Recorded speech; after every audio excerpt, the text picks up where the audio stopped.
வணக்கம். CR kitchen மதுரைக்கு உங்களை வரவேற்கிறேன். இன்னைக்கு நம்ம இனிப்பு பாசிப்பருப்பு அடை செய்ய போகிறோம். அதுக்கு தேவையான பொருட்கள் என்னென்னு பார்க்கலாம். 2 மணி நேரம் ஊற வச்சு ஒரு 200 கிராம் பாசிப்பருப்பு எடுத்து வச்சுருக்கேன். ஒரு தேங்காய், வெல்லம், நெய், ஏலக்காய் தூள், பிஸ்தா பருப்பு, கிஸ்மிஸ், முந்திரி பருப்பு. இந்த ஊற வச்ச பாசிப்பருப்பு, ஏலக்காய் தூள், வெல்லம், தேங்காய் எல்லாத்தையும் இந்த மாதிரி பேஸ்ட் அரைச்சிக்கோங்க.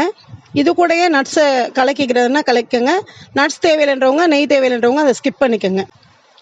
இப்போ தோசைக்கல் சூடு பண்ணிவிட்டு நெய் தடவி விட்டுருங்க. இந்த மாதிரி அடையா ஊற்றிக்குங்க. இது கூட கொஞ்சம் நெய் போட்டுக்கோங்க.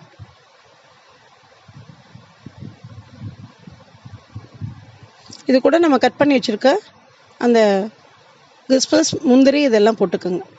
பிஸ்தாலாம் தேவையில்லைன்றவங்க ஸ்கிப் பண்ணிக்கோங்க.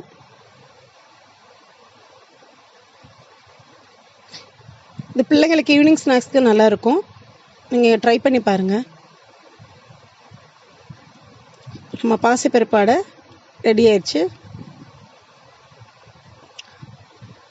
சிஆர் கிச்சன் மதுரைக்கு லைக் பண்ணுங்கள், ஷேர் பண்ணுங்கள், சப்ஸ்கிரைப் பண்ணாதவங்க சப்ஸ்கிரைப் பண்ணுங்கள். தேங்க்ஸ் ஃபார் வாட்சிங்.